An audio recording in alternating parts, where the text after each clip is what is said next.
Hindi pa man lumilipas ang 5 minuto, agad nang narespondihan at naaresto ng San Miguel Municipal Police Station ang isang lalaking nagbabanta habang armado ng baril matapos ang agarang ulat mula sa komunidad.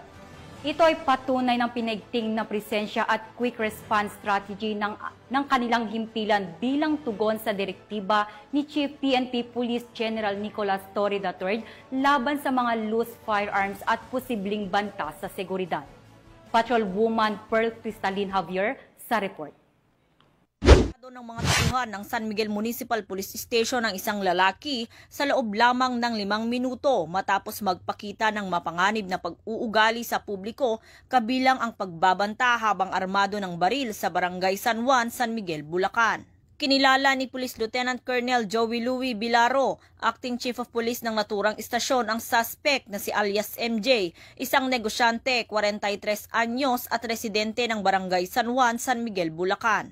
Ayon sa ulat, dakong alas 9 ng gabi nang maaresto ang suspect matapos makatanggap ng tawag ang mga otoridad mula sa isang concerned citizen. Batay sa salaysay ng mga saksi, sinadya umanong ikinasa ng suspect ang kanyang baril sa harap ng publiko habang nagbabanta ng pananakit. Nakumpiska mula sa kanyang isang Taurus G3 9mm caliber pistol na may 5 bala. Nahaharap ang akusado sa kasong alarm and scandal, grave threat at paglabag sa RA 10591 o Comprehensive Firearms and Ammunition Regulation Act. Tinitiyak ni Police Colonel Angel L. Garciliano, Acting Provincial Director ng Bulacan Police Provincial Office, ang matatag at maagap na aksyon ng mga kapulisan sa bawat sulok ng lalawigan. Aniya, bahagi ito ng kanilang walang humpay na kampanya laban sa kriminalidad at patunay ng kanilang dedikasyon sa pagpapanatili ng kapayapaan at kaayusan sa komunidad.